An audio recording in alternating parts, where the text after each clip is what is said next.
Hello friends, स्वागत है आपका आज की इस वीडियो में। आज की इस वीडियो में हम बात करेंगे कुछ इंपॉर्टेंट फॉरेन ट्रैवलर्स की जो इंडिया आए।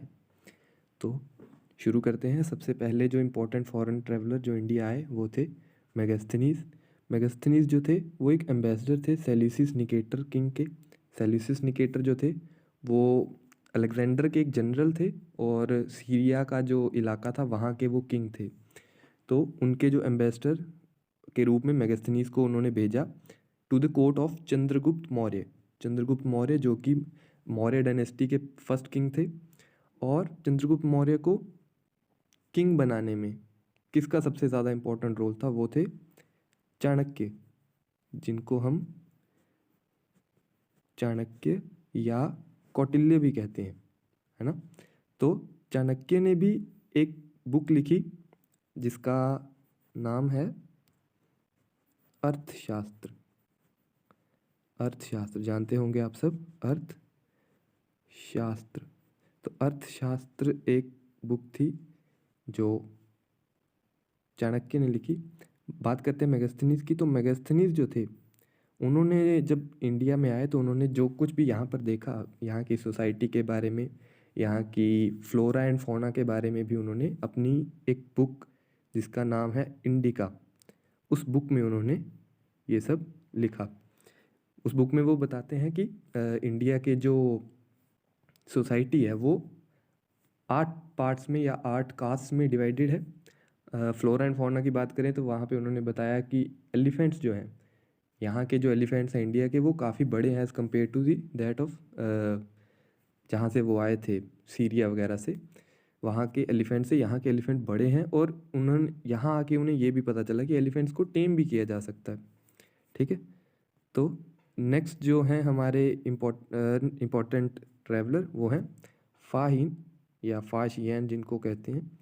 ये जो थे ये किसके सबसे पहले तो बात करेंगे तो ये एक चाइनीज़ ट्रैवलर थे जो कि इंडिया आए थे during the rule of Chandragupta two और विक्रमादित्य। चंद्रगुप्त टू जिनको विक्रमादित्य भी बोला जाता है। अब इसको इसके साथ कंफ्यूज मत करना चंद्रगुप्त मौर्य के साथ। चंद्रगुप्त मौर्य जो थे वो मौर्यन डायनेस्टी के थे और ये जो चंद्रगुप्त टू हैं या विक्रमादित्य जो हैं ये गुप्ता डायनेस्टी के हैं। ओके। तो ये जब इंडिया आए, ये आए कहाँ से थे? बेसिकली चाइनीज़ ट्रैवलर थे। फाजियान वाज अ चाइनीज़ ट्रैवलर जो इंडिया में आए और इनका मेन आने का पर्पस क्या था? That he wanted to visit places associated with Buddhism. जितने भी इंपॉर्टेंट सेंटर्स थे बुद्धिज़्म के रिलेटेड वहाँ वहाँ पर वो गए, जिनमें फॉर एग्जांपल राजगीर है आपका, वैशाली है, पाटलिपुत्र है और बहुत से ऐसे जो जगहें थी वहाँ पर ये गए। और जब ये यहाँ से वापस गए तो अपने साथ काफ़ी मात्रा में जो था एक कह लें कि काफ़ी जो मैन्युस्क्रिप्ट्स थे इंडिया के, काफ़ी ज़्यादा जो बुक्स थी यहाँ से वो लेकर अपने साथ वापस चाइना गए थे। ठीक है। उसके बाद थर्ड जो इम्पोर्टेंट ट्रैवलर हैं ह्यून सेंग। ये भी एक चाइनीज़ ट्रैवलर थे जो कि इंडिया आए during the reign of king Harshvardhan. तो जो किंग हर्षवर्धन थे उनके बारे में बात करें तो हर्षवर्धन जो किंग थे वो एक इम्पॉर्टेंट किंग थे नॉर्थ इंडिया के अराउंड, जिनका रूलिंग पीरियड है अराउंड 606 से 647। ठीक है। किंग हर्षवर्धन जो थे वो इस पीरियड के दौरान किंग थे। ये हर्ष, इनको हर्षा भी बोला जाता है या हर्षवर्धन। तो इनके जो कोर्ट पोइट थे ये भी कई बार इंपॉर्टेंट है, एग्जाम्स में पूछा जाता है। हर्षवर्धन के जो कोर्ट पोइट थे वो कौन थे? वो थे बाण भट्ट, BANABHATT, बाण भट्ट। तो बाण भट्ट जो थे वो हर्षवर्धन के एक कोर्ट पोइट थे जिन्होंने एक बुक लिखी हर्षचरित, जिसमें उन्होंने किंग हर्षा के बारे में और उनके रूलिंग पीरियड के बारे में लिखा। तो बुक का क्या नाम था? हर्षचरित। तो ह्यून सेंग जो थे वो इनके रूल में आए थे और उन्होंने इनके किंगडम के बारे में या उस टाइम की सोसाइटी पॉलिटी वगैरह के बारे में बताया। और उन्होंने ये बताया ह्यून सेंग ने अपनी बुक में कि जो हर्षा थे वो he was a very liberal king. Means सब जितनी भी वो थी, जितने भी रिलीजन थे वो सबकी रिस्पेक्ट करते थे। और जो नालंदा यूनिवर्सिटी के बारे में आप सबने सुना होगा he was a great pattern of that university. काफ़ी ज़्यादा जो फंडिंग थी वो उस यूनिवर्सिटी को हर्षवर्धन किंग के द्वारा प्रोवाइड की जाती थी उस टाइम। ठीक है। नेक्स्ट जो किंग है, नेक्स्ट जो ट्रेवलर जिनकी बात हम करेंगे वो है अल बैरूनी।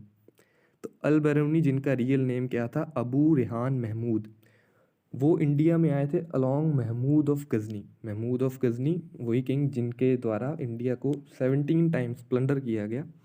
तो ये अल बैरूनी जो थे वो इनके साथ आए थे इंडिया में।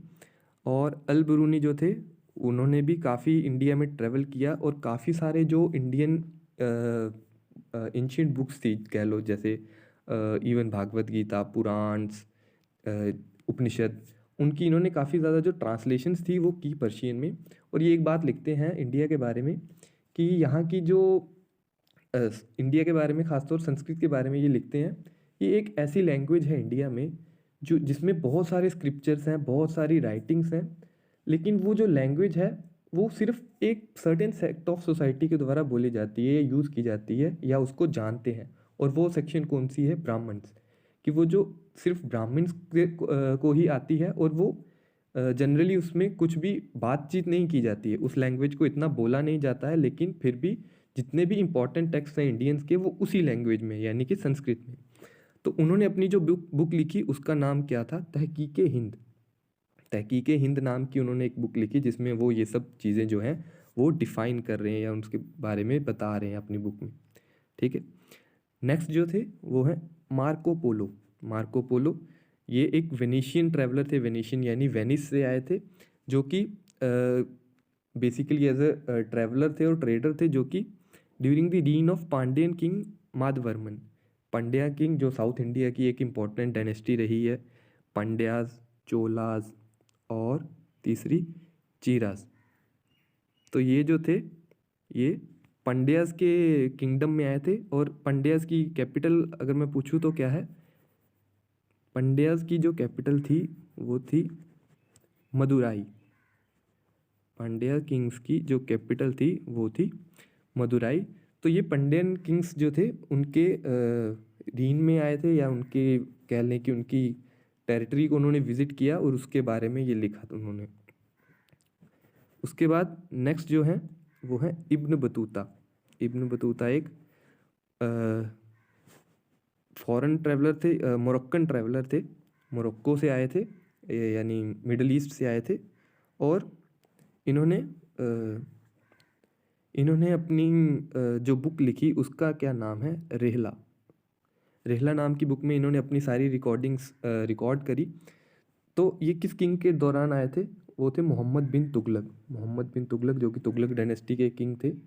मोहम्मद बिन तुगलक के बारे में बात करें तो मोहम्मद बिन तुगलक इंडिया के इंडिया के फर्स्ट ऐसे किंग थे जिन्होंने ब्रॉन्ज के कॉइन्स इशू किए। अगर आपके एग्जाम में आ जाए who was the first king to issue bronze coins in India, तो वो थे मोहम्मद बिन तुगलक। मोहम्मद बिन तुगलक ने ब्रॉन्ज के कॉइन्स इशू किए।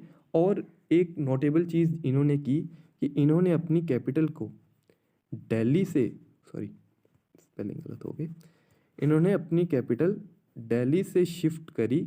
कहाँ पर, देवगिरी। देवगिरी में शिफ्ट करी अपनी कैपिटल। लेकिन जो वो इनका मूव था वो इतना सक्सेसफुल नहीं हुआ। इन्होंने सोचा कि देवगिरी जो कि साउथ की तरफ है वहाँ पे अपनी कैपिटल को शिफ्ट कर लेंगे तो साउथ को या डेक्कन को कंट्रोल करना आसान हो जाएगा, but that was a plunder.